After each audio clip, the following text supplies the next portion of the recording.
What's up, everybody? I'm Thomas J. Bellezza, and welcome to another session on the Right Mindset channel. Today, we are going to go over mastering plot development through dialogue, crafting compelling stories.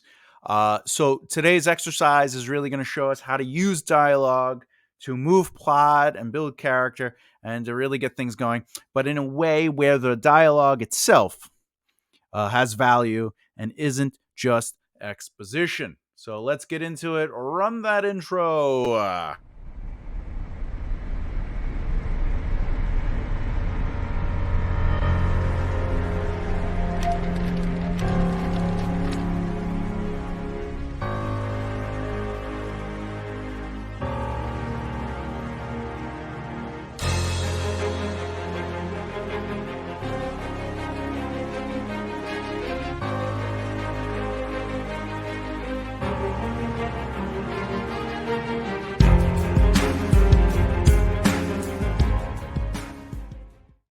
Oh, yeah. What is up, everybody? Let's do it.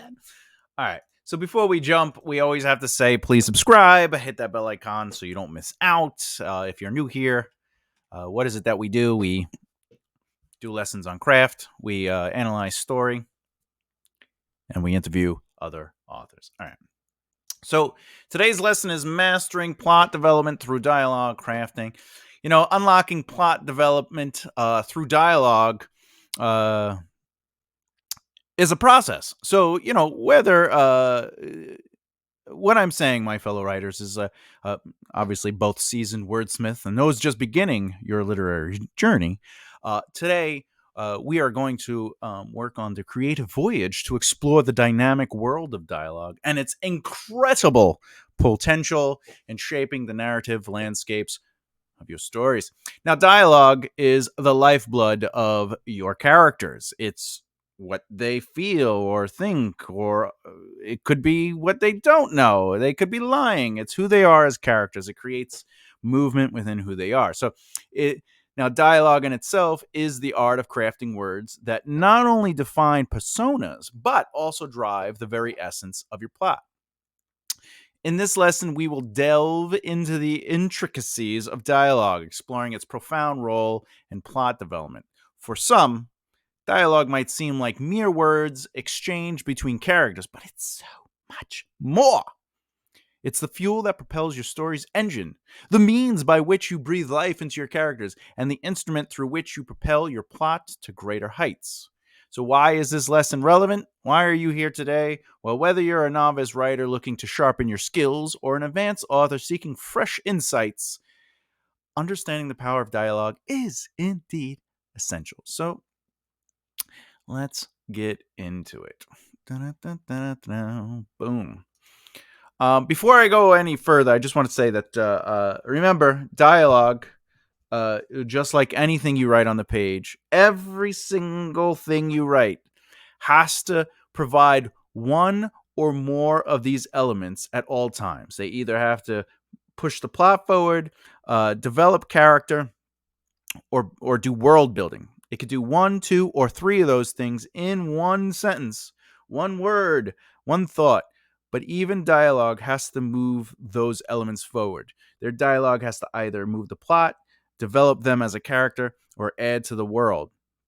If it doesn't, this usually becomes the fluff. This is just description for description's sake. This is just the fluff before a conversation. Hi, how are you? I'm great. How are you? Hey, what are you doing later? I don't know. What are you doing later? Jesus, it's a nice day, isn't it? It's a beautiful day. Like, none of that is doing those three elements, right? So that's a good rule of thumb when it comes to dialogue, is use that rule as you would when you're writing your prose.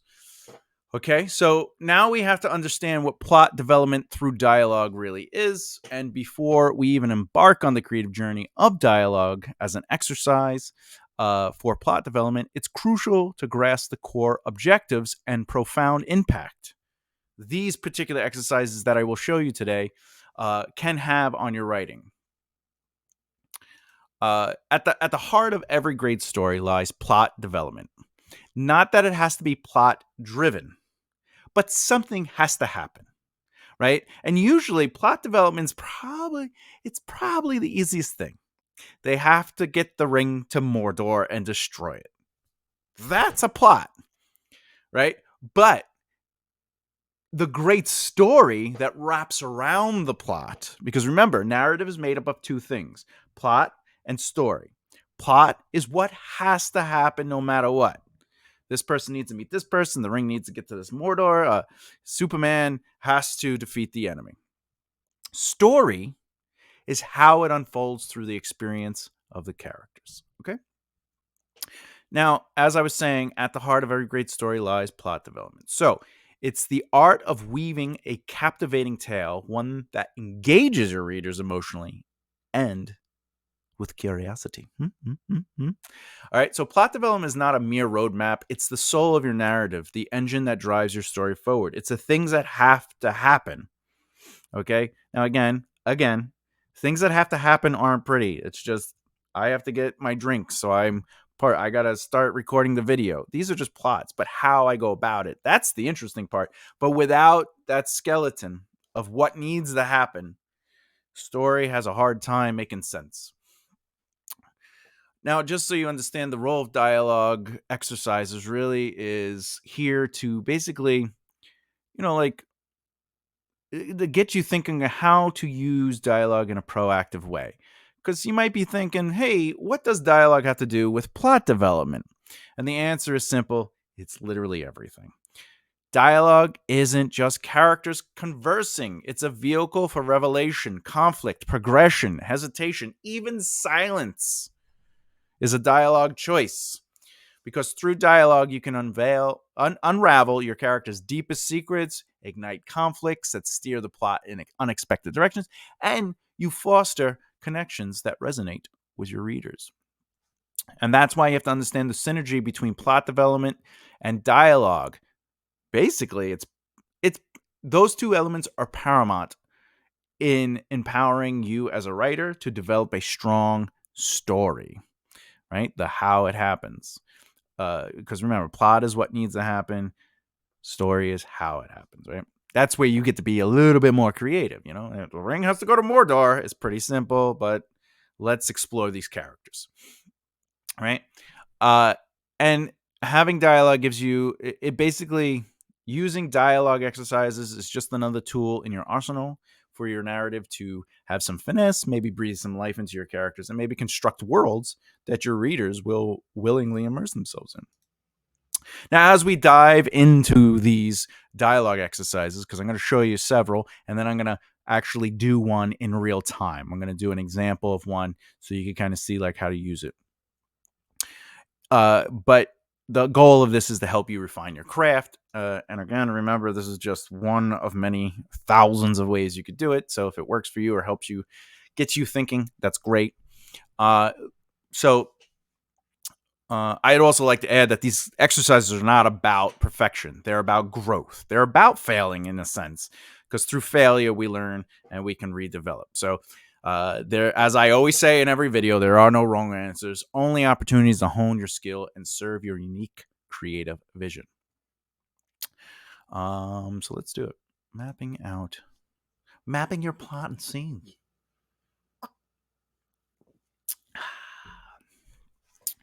Now that we've established the fundamental role of dialogue in plot development, it's time to explore the practical aspects of this craft. Plot development doesn't happen in isolation. It's the result of meticulous planning and keen understanding of your story structure. Now, I will say that isn't me saying this has to do with outlining. However, outlining is a valuable tool, but if it's not the way you go, that is absolutely okay. However, even as a pantser, you still need some direction, right? You need to kind of know where you want to go. You should know your ending, but at least you should know the ending of the scene, or at least the beginning of the scene, or something that you want to happen in the scene. You might go, you know what, I'm just going to write and see where it goes. But the moment you start creating characters, you're starting to develop guidance. Oh, I want these characters to be friends, so I'm going to work to make them sound like friends. That's ultimately plotting in real time. You're creating like, okay, I have to stick to these rules. So that's what plot development is really talking about. the meticulous planning happens as you're building. Even as a plotter, oh, this character, I created a character, right? They have rules, they have positions, they have, right? So these are things that you're plotting in your head. You might not just have it mapped out, but you still want to be like, well, I know that this character needs to die or live. I know that these two end up together. I know these two break up, whatever the case may be. Now, every epic novel begins with an overarching plot, the grand narrative that shapes your entire book. It's like a puzzle, and to solve it, you must break into smaller, more manageable sections. Okay, these sections are your chapters, and chapters are further composed of scenes. Okay, so focusing on the fundamentals of what does that mean? Well, you have to say to yourself before you delve into the nuances of prose, action beats, character development, or your unique writing style, you have to start with the basics. What does your plot demand?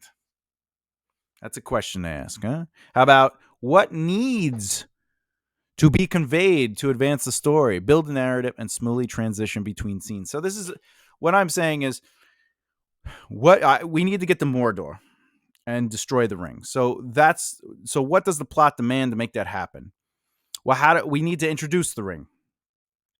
Maybe I need to introduce some backstory to the ring. Maybe do I want it to be a single character running around? Do I want it to be a found family? So a found family, great. Am I introducing other races? I call them species because an elf is not another race from a human. They're species. It's like dogs and cats. They're both living creatures. They're both mammals, but they're separate species. So like elves, dwarves, humans, whatever. Okay, great. I'm going to introduce those. So they're going to be a part of the found family. So that needs to happen. So now that's what my plot is demanding. All right. So what needs to be conveyed to advance the story? So I have to start explaining certain. I need the reader to understand why it's imperative that we destroy this ring. So I need to make sure that's in this. So that's what these kind of questions are supposed to do. When you're thinking of your story, you're supposed to kind of like dive into it that way. Not that you have to have everything written down, because even as a plotter, you know, an outline isn't completely rehauled into something that's just exactly what you have to have some malleability. But for pantsers, it's the same thing. As you're working out scenes, you might have to go back to that scene and to rework it. You go, am I advancing the plot with anything? Am I being clear with what needs to happen? Am I justifying the conflict or the tension? Am I resolving or adding? So consider this approach like building blocks, these questions, right? So each section is building a block, and they all have to fit together to construct your narrative effectively, right? Identify what each scene must achieve in terms of plot progression. Does it introduce a conflict, reveal characters in a turmoil, provide crucial information?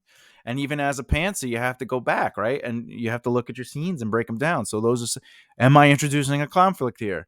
What is the characters in a turmoil? Did I introduce anything? Am I not? Am I waiting for that? Is there critical information here? Is this more about world building? Whatever, right? Now, as you map out your scenes or you work through them as a pantser, ensure they flow seamlessly from one to the next. A scene transition should be natural, drawing the reader along effortlessly. Think of it as guiding your audience through a captivating journey where every turn feels both inevitable and surprising. And what does that mean? It means let's look at the big picture. A chapter transition. Let's say your chapter ends with Gandalf, right, finds you, realizes that the ring exists, and and he puts it in an envelope, and then he hides it. He goes, "Don't let anyone touch this." And he's like, I have to learn more." And then the next chapter is like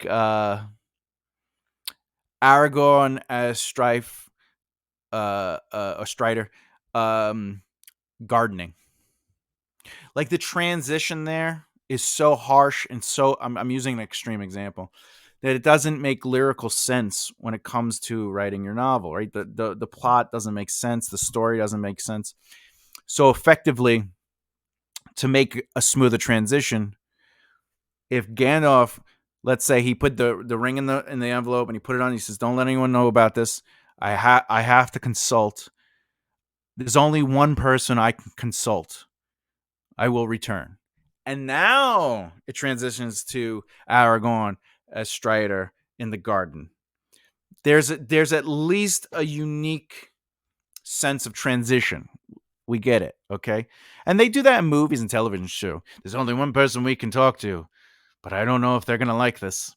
And then the next scene starts off with that person doing something, right? So you have to think of that on the so that's the grander scale. The smaller scale is like if you're going to transition from a character to another character, one of the easiest ways to do it is that like Thomas hands an unopened soda to Chris, right? And now the next paragraph or passage or pro can be about Chris, and Chris takes the drink, opens it up, and it squirts in his face. Like, so now there's a transition to that person's POV, even though that's not technically head hopping is within a passage or dialogue when it's confusing. Like if there's no smooth transition, it's considered head hopping.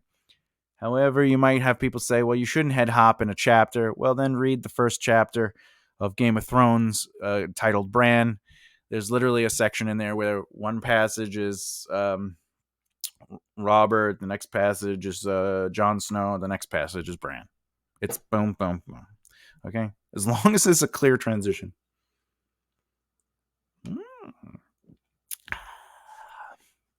Okay.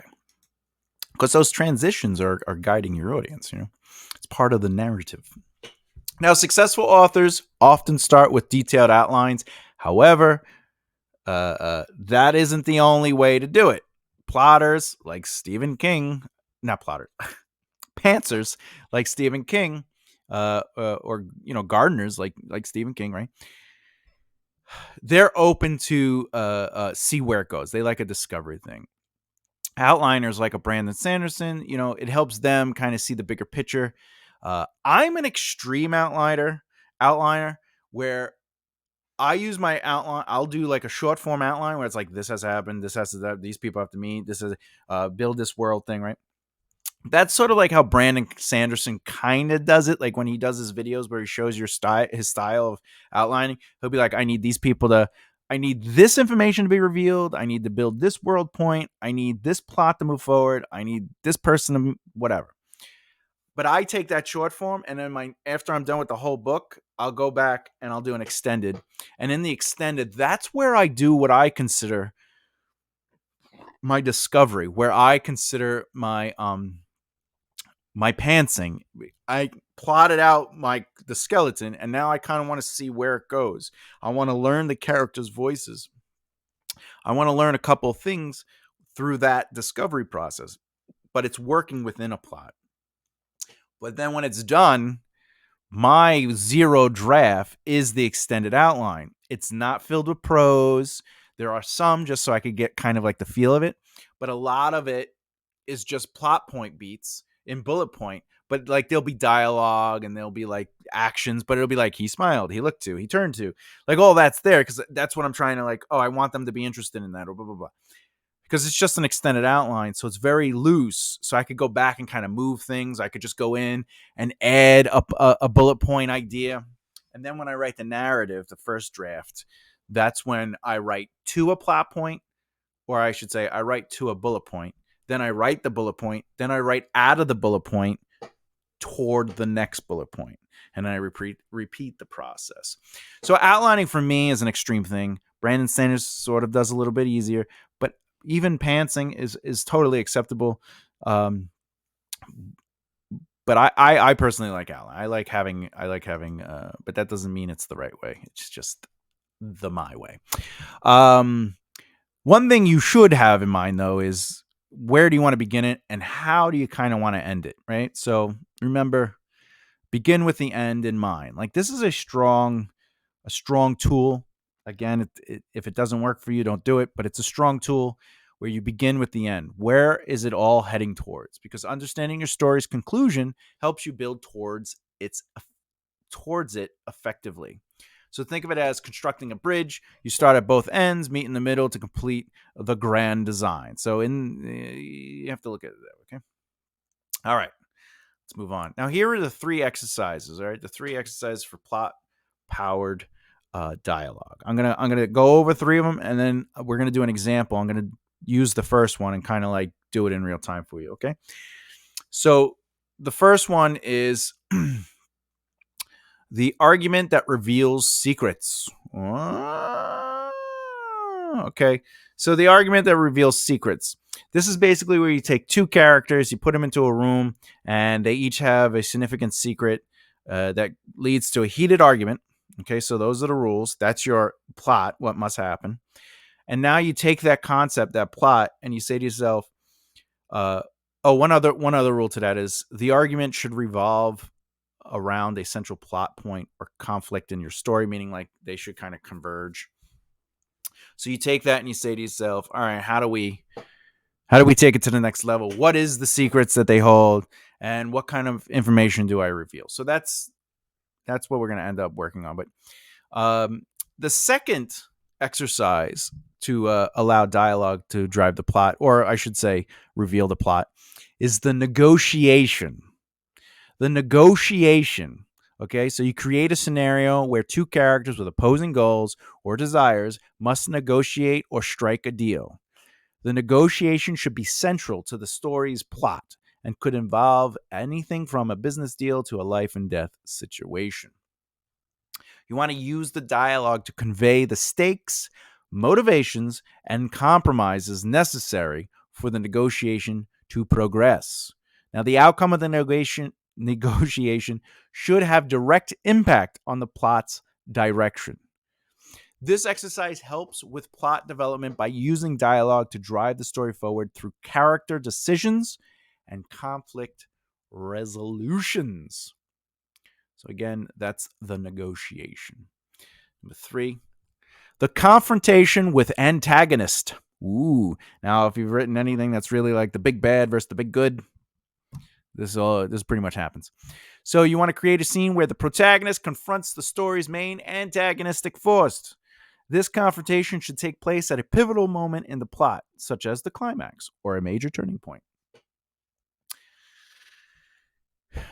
You want to use dialogue to not only reveal the motivations and intentions of both the protagonist and the antagonist, but also escalate the conflict and build suspense. This exercise should help with plot development by using dialogue to heighten tension, showcase the clash between opposing forces, and set the stage for the story's resolution. These 3 exercises help leverage dialogue as a tool to advance the plot, reveal essential information, and create conflict or tension.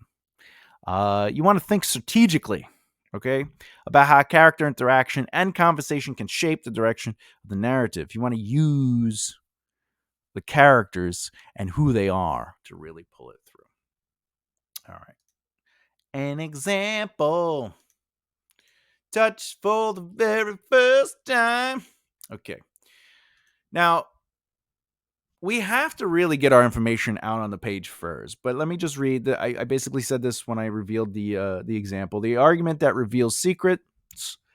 Create a scene where 2 characters who have been keeping significant secrets from each other get into a heated argument. The argument should revolve around a central plot point or conflict in your story. Now, you want to use dialogue to gradually, because this is for practicing as an exercise dialogue. So we want to use it sparingly as a tool, right? So use dialogue to gradually reveal the hidden information as the argument escalates. This exercise helps with plot development by using dialogue to uncover critical information, create tension, and advance the story. The story. Okay, anyway. But we have to do a couple things before we get into it. We have to start asking ourselves some questions. So let's do it. Okay. It says 2 characters. All right. Now you might say to yourself, but Tom, you spelled characters wrong. You might say, hey, Tom, Mr. Thomas, I know I don't really want to work on like developing the characters. All right. So we'll do this 2 ways at the same time. Okay. So we know we need two characters. If you're a plotter or a pantser, for plotters, let's say uh, um, one is a woman and the other is a man. They are siblings. Okay? They are siblings. All right? Now I've created that. Okay? The next thing we want to know is what is the secrets they are each keeping from one another? Huh? Huh? Huh? No. By the way, if you are a pantser, you don't have to worry about writing this out. You could just start writing. So just wait until I start the actual exercise, and then you'll see that. But this is for the outliners, real quick. What is the secrets? What? What are the secrets they are each keeping from one another? Let's see. Let's see. Now we could actually reverse this and be like, the secret is that they just found out they're siblings, which would be crazy. Anyway, but I don't want to do that. I don't want to. One is a woman, the other, and they are siblings. Let's find out that. How about the woman knows that their biological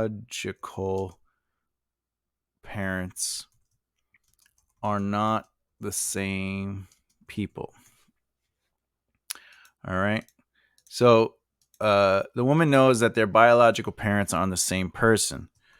The man knows that they have the same father. So they are biological siblings, not the same people. She believes they are not biological siblings. The man knows, the man recently found out that they have the same father. They are, okay. Now, what is the central plot point or conflict in the story? What is the central? Okay.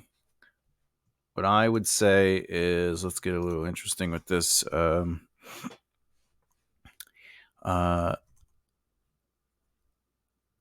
Okay.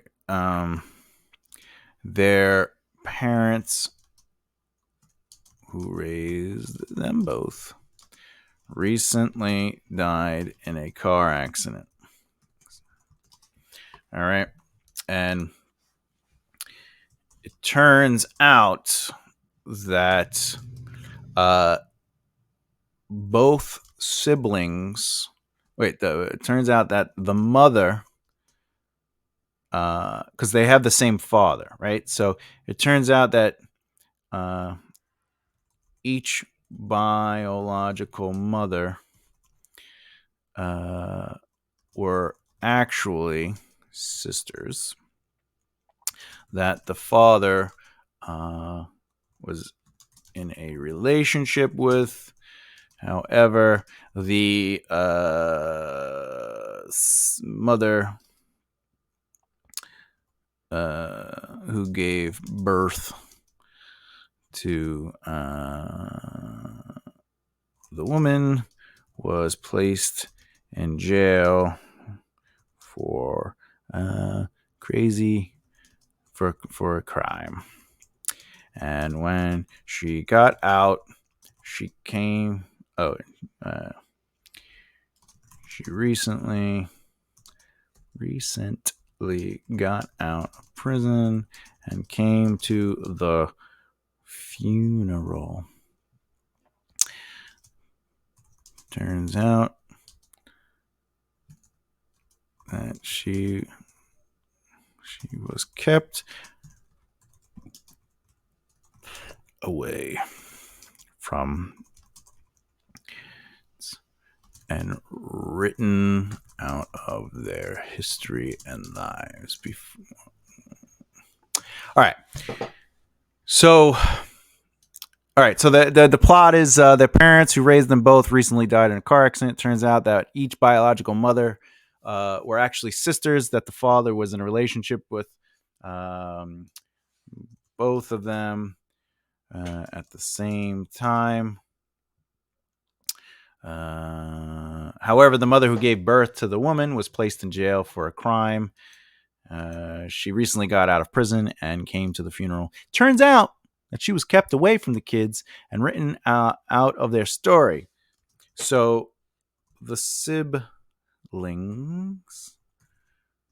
parents who raised them, decided to raise the woman as their own to keep her safe from the truth. All right. A couple things here. Why did I choose this? Well, I'm saying that I'm not saying the father cheated. I'm saying that he was in a relationship with both of them. That is kind of weird, dating sisters. But it's showing, that maybe there was they understood it. Maybe they were poly. Maybe they were in an open relationship. Maybe it's just how they are. However, once the sister went to jail for crimes, they were like, it might be easier to just raise them because the woman got 20 years or whatever it is. Okay. All right. So now that we know those elements, we can write free verse and see where it goes, or you can plot it out if you want. So we know the truth behind their secrets. So how do we? Now, I like to kind of just, this is all I need, right? But if I wanted to plot it out, like just the scene, let's go down a little bit. Let's go down. All right. So, scene work, right? If we're just gonna do the scene, there's a introduction, right? Then there's the conflict, and then the resolution, right? By the way, I don't necessarily do this for every scene because I used to practice it so much that now I kind of just write, because I know I need I need to introduce the scene. And what do you do in an introduction for the scene? For anyone who doesn't know, it's characters, motivations, conflict. Okay, like that's really, maybe motivations, conflict, and you probably world building, or scene building. What is it? Environment.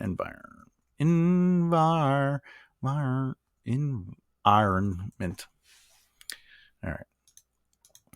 So what does that mean? It means you have to introduce the characters, their motivations, conflicts, and the environment. So basically, you don't want to just be like, you don't want to just start off with dialogue.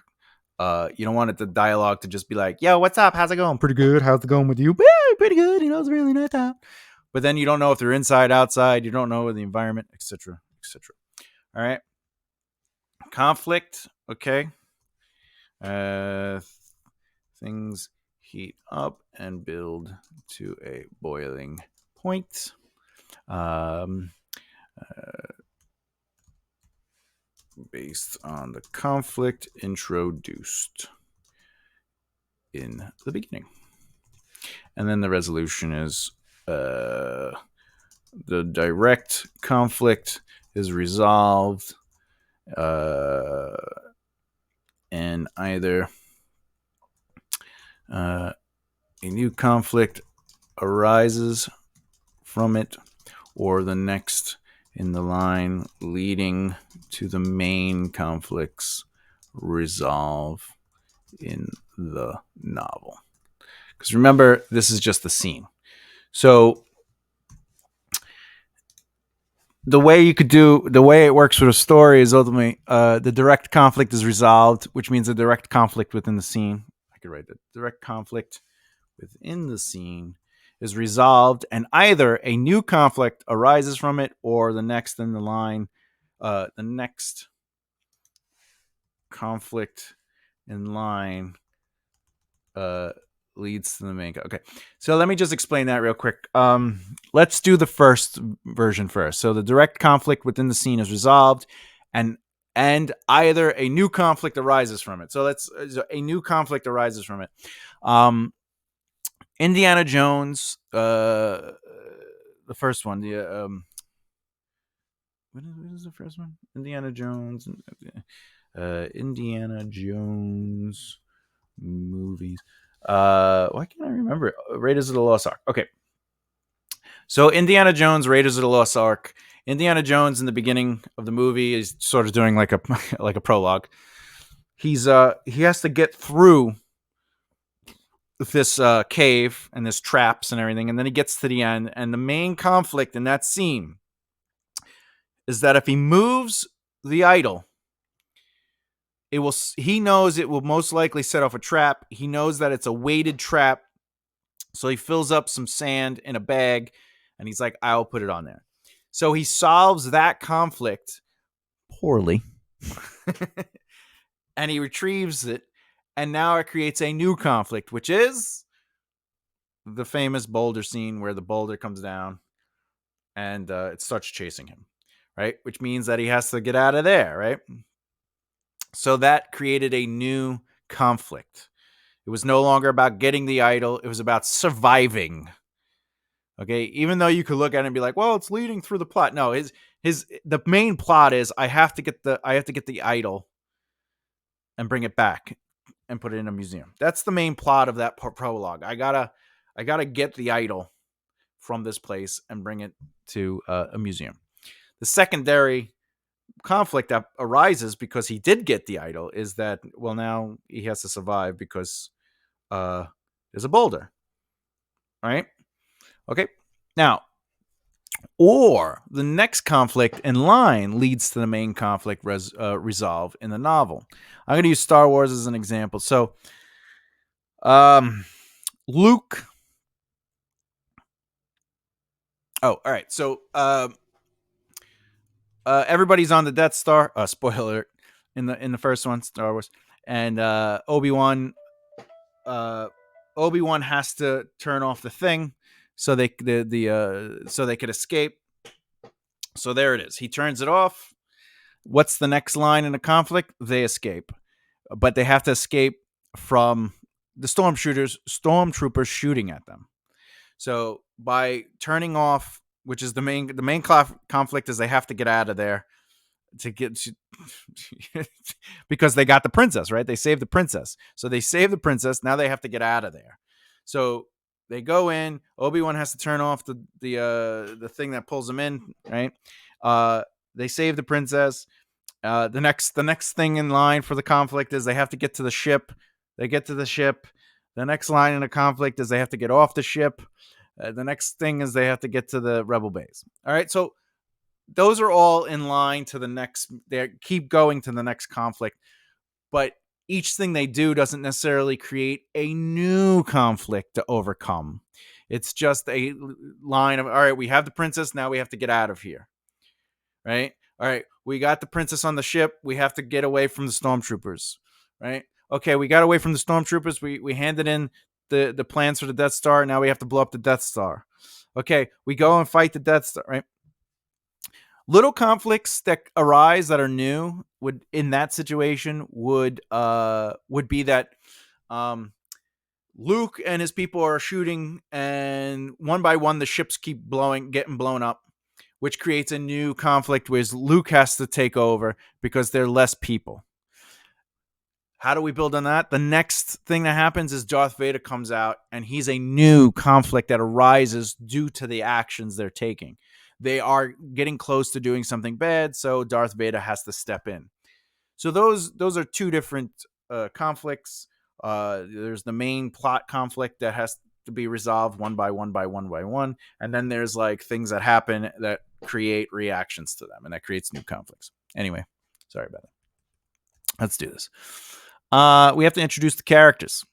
Okay, we have to we have to introduce characters, motivations, conflict, environment. Okay, so if we were writing the story and we were having fun with it, we might be like, and again, this is first draft, not a final draft. It's just working through the idea. So this will be what it looks like to kind of plot, right? Let's entered the funeral home.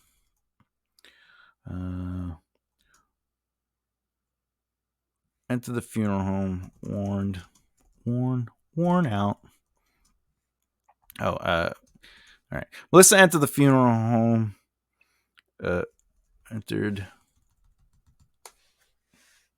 packed funeral home filled with her parents, friends, and family.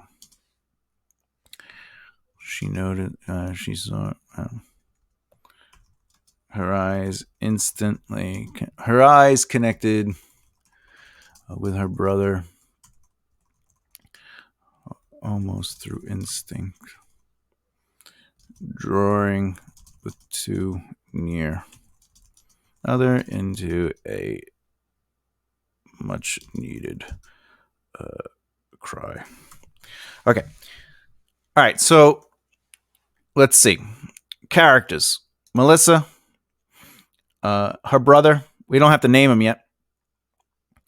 We don't know the conflict yet, so we're still on the introduction, but we have the environment. It's not descriptive yet, but look what I just did with 2 sentences. We already have the introduction kind of working, okay? Bill pulled his head up, wiping his tears from his red cheeks, his red eyes. All right. Oh, real quick, because I forgot who knows what. The woman knows that the Barons and the man recently found out that they have the same father, so they are biological twins.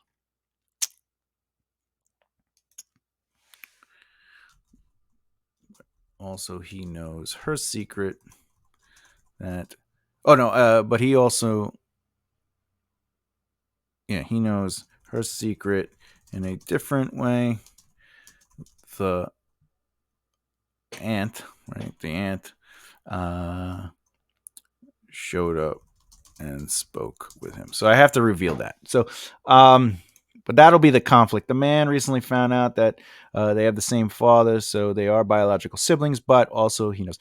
All right. And he knows that they are not the same people. She believes they are not. Okay. Their parents who raised them recently, the father. Okay.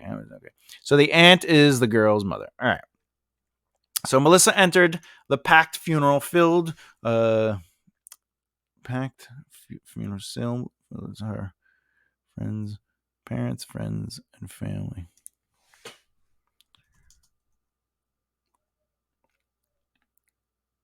She paused at the palpable, somber air radiating from the congregation. All right. Palpable? And somehow Palpatine arrives. All right. Her eyes connected with her brother almost through instinct alone, drawing the two near into a much needed cry. All right. Bill pulled his head up, wiping his tears from his eyes. That's technically Bill. Okay.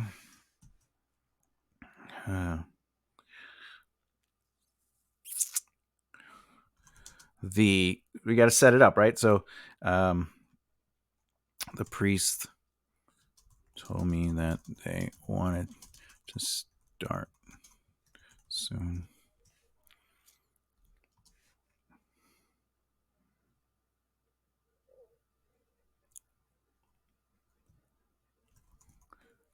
Are you okay?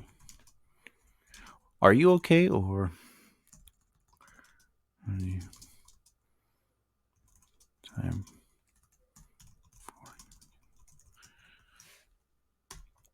for?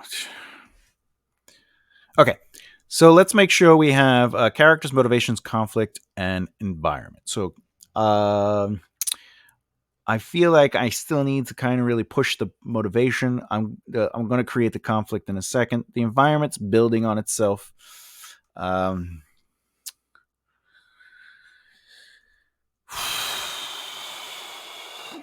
Water.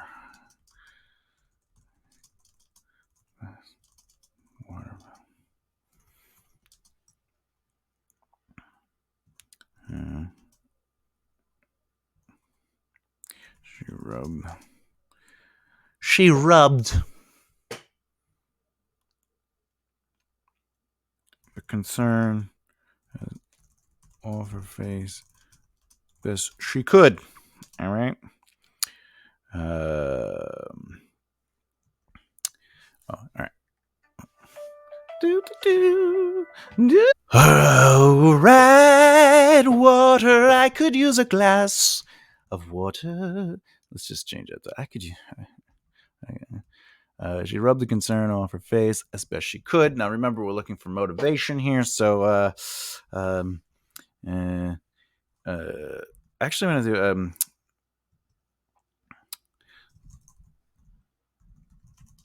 She knew. Oh, Melissa knew there was something off about her brother. Oh. What? All right. Now we get to say there's a lot. But get settled and mom has a sister and sister.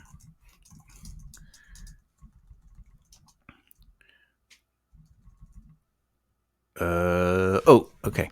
So again, I want to go back and say that she believes they are not biological siblings. The man recently found. Okay, the women knows it. Okay.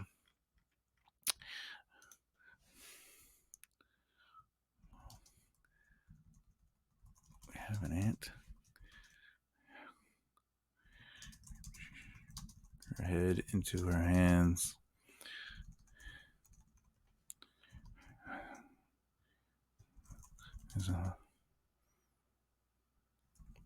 Okay, so we have an aunt. She shook her head into her hands. There's more.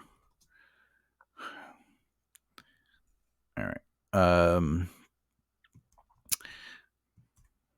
Okay. What's his name? Bill. Bill held his hand on her mid back, moving her through the area into the back room. Okay. Sit. Relax. Relax.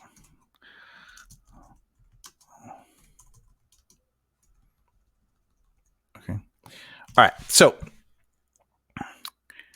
right. So again, we want to do characters, motivations, conflict, and environment. Okay. So all that's kind of been seeded. All right. Melissa entered the packed funeral filled with her parents, family, friends, and family. She paused at the palpable, somber air irradiated from the congregation. Her eyes connected with her brother almost through instinct alone, drawing the two near into a much-needed cry. Drawing the two near, yeah. Bill pulled his head up, wiping his tears from his red eyes. The priest told me that they wanted to start soon. Are you okay, or do you want some time before we... are you okay, or do you need to get out settled? I could use a glass of water. She rubbed the concern off her face as best she could. Melissa knew there was something off about her brother. What? There's a lot, but get settled. And he turned back toward a woman sitting near the front of the room. He grabbed his sister's. He grabbed her hand in his, looking her in her eyes. Mom has a sister, and we have an aunt. She shook her head into her hand, pulling them from his. There's more. The lawyers told me that.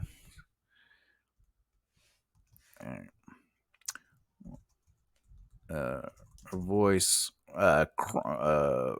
faded into the overwhelmed flush of her face. I need that water. All right. Okay. So this sets up the conflict, the motivations. All right. And we're doing it through dialogue. Now, if you can, as you can tell,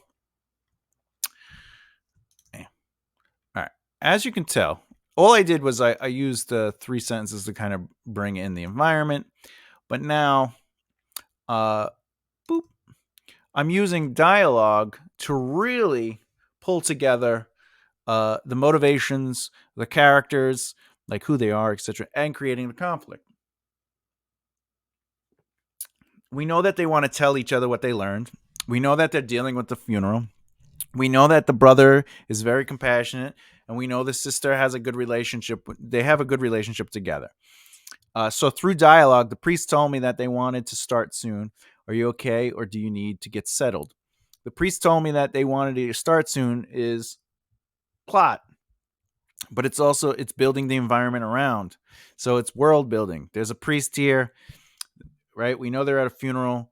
We're creating more plot is, well, clearly the sister's late because they want to start soon, meaning that people have been waiting there. The place is packed, right? We've already established that. We're telling plot through that.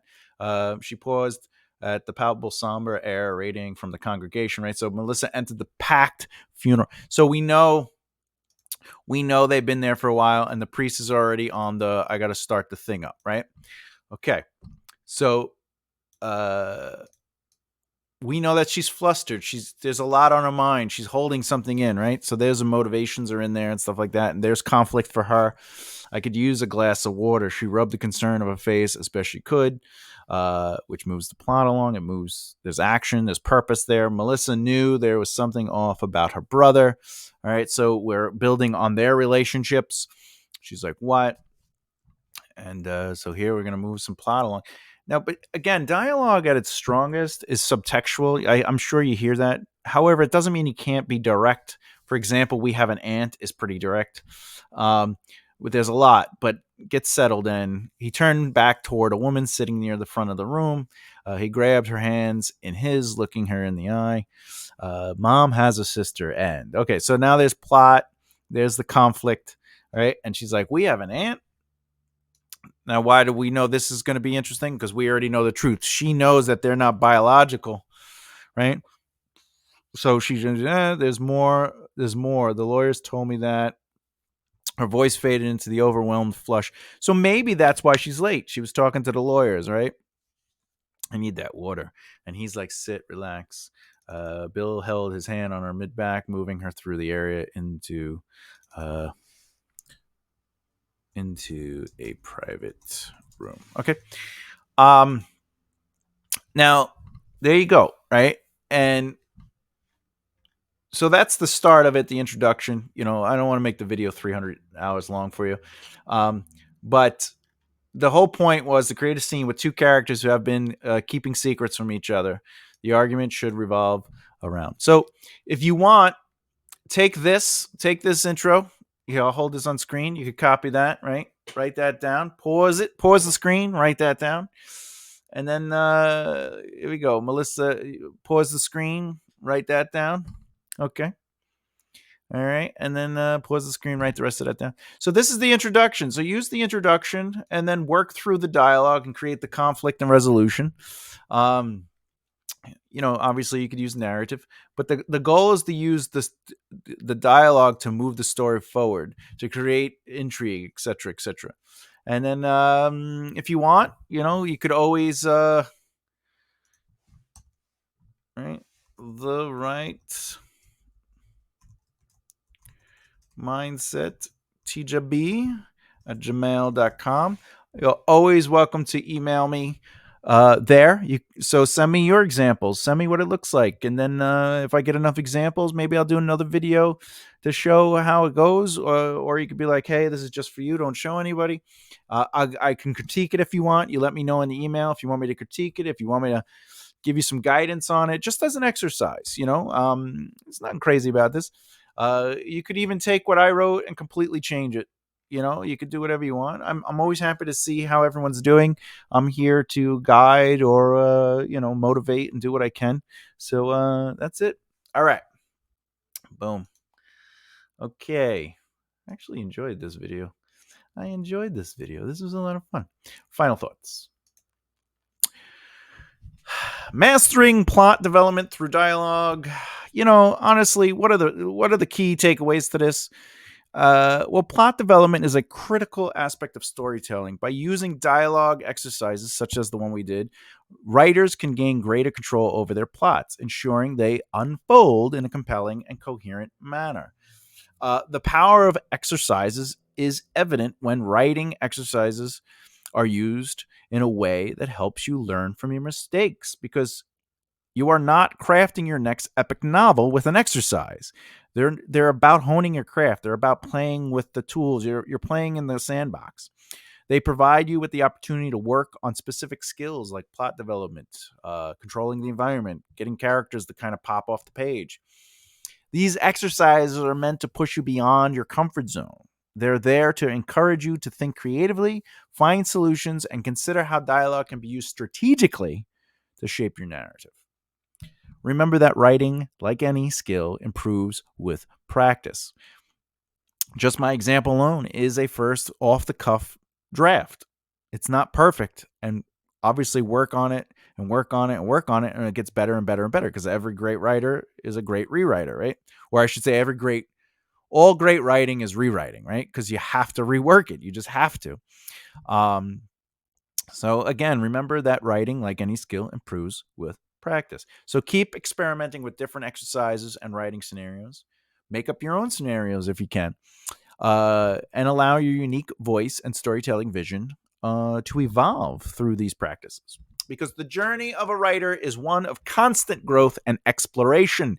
Dialogue exercises, along with other writing techniques, are your tools to better understand and control your plots. They help you uncover nuances in your characters, conflicts, and stories that might otherwise remain hidden. So embrace these exercises as opportunities for improvement, and don't be afraid to push your creative boundaries. That's all I'm saying. Keep it going. Next video in the series will focus on free writing exercises, meaning like just free, right? They're not free like here's a free. Free writing is a powerful tool that can help you tap into your creativity. It's about letting your thoughts flow without constraints or judgment, which can lead to unexpected and brilliant ideas. This is like what pantsing might feel like. So it's gonna help you. Why are we gonna think about free writing? Well, our goal is that it'll banish writer's block. It'll help you with setting times and restrictions and taking back a little bit control over your writing. So, question: what's your favorite way to develop plot in your writing? And if you've been watching and you haven't done so already, please subscribe and hit that bell icon so you don't miss out. All right, that's it. I'll talk to you later. Thank you. And as always, keep developing the right mindset. Bye.